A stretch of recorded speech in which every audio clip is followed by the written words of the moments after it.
మీ పేరండి? రంగనాయకులు. ఏ నియోజకవర్గం? దర్శి నియోజకవర్గం. ఈసారి వైఎస్ఆర్ కాంగ్రెస్ పార్టీ ప్రభుత్వ పరిపాలన ఎలా ఉంది రాష్ట్రంలో? మంచి పని ఉంది. దర్శి నియోజకవర్గంలో మంచి రాజశేఖర రెడ్డి ఎట్లా పనులు చేశాడో అట్లా చేస్తాడు. ఇప్పుడు జగన్ కూడా అట్లా చేస్తున్నాడు కాబట్టి గెలుస్తాడు కూడా. రాజశేఖర రెడ్డి గెలుస్తాడు, బూచేపల్లి శివప్రసాద్ రెడ్డి గెలుస్తాడు.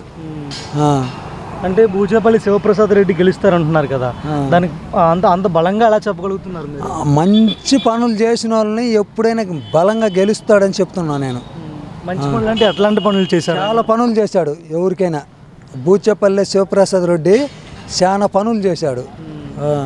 అంటే ఎట్లాంటి ఆర్థిక సహాయమా లేదంటే ఆర్థిక సహాయం కూడా ఈ మధ్యలో ఈ లోకల్లో కూడా చాలా డబ్బులు ఇచ్చాడు అందరికీ.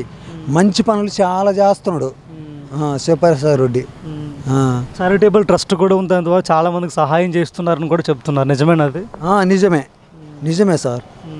అది చాలా మంచి పని చేస్తున్నాడు శివప్రసాద్ రెడ్డి. గతంలో కూడా ఈయన ఎమ్మెల్యేగా ఇక్కడ పనిచేశారు. అట్లా ఆ టైంలో అలాంటి అభివృద్ధి జరిగింది ఇక్కడ? చాలా మంచి పనులు చేస్తారు ఎప్పుడైనా. రాష్ట్రంలో వైఎస్ఆర్ ప్రభుత్వం వచ్చాక రాష్ట్రంలో కానీ దర్శి నియోజకవర్గంలో కానీ అలాంటి అభివృద్ధి లేదని టీడీపీ ఎమ్మెల్యే అభ్యర్థిగా పోటీ చేస్తున్న లక్ష్మి అంటున్నారు. టీడీపీ ఎమ్మెల్యే అనేది అది ఒత్తి మాటలు సార్. అవి పక్కన చెప్పుకుంటారు, వాళ్ళు కుర్చీలో కూర్చొని ఎవరేం చెప్పుకుంటారు, అవన్నీ డూప్లికేట్ మాటలు. వచ్చేది జగన్మోహన్ రెడ్డి, ఇక్కడ కూర్చుండేది కుర్చీలో కూర్చుండేది శివప్రసాద్ రెడ్డి. అయితే గతంలో వైఎస్ఆర్ పార్టీ నుంచి ఎమ్మెల్యేగా పనిచేశారు, ఆయన ఇప్పుడు ఆ పార్టీలో లేరు. మీ మాజీ ఎమ్మెల్యే ఆయన ఇప్పుడు వేరే పార్టీలో కూడా వెళ్ళినట్టు కూడా కనిపిస్తుంది. ఒకవేళ ఆయన వేరే పార్టీకి వెళ్ళి వాళ్ళకి సపోర్ట్ ఇస్తే ఇక్కడ ఇచ్చిన కూడా గెలుస్తాడు. మద్దిశెట్టి వాళ్ళకి సపోర్ట్ ఇచ్చిన కూడా ఇక్కడ గెలుస్తాడు శివప్రసాద్ రెడ్డి. అంటే ఆయనకున్న పాపులారిటీ ఎలా ఉందా ఇక్కడ నియోజకవర్గం? ఈ నియోజకవర్గంలో లేదు.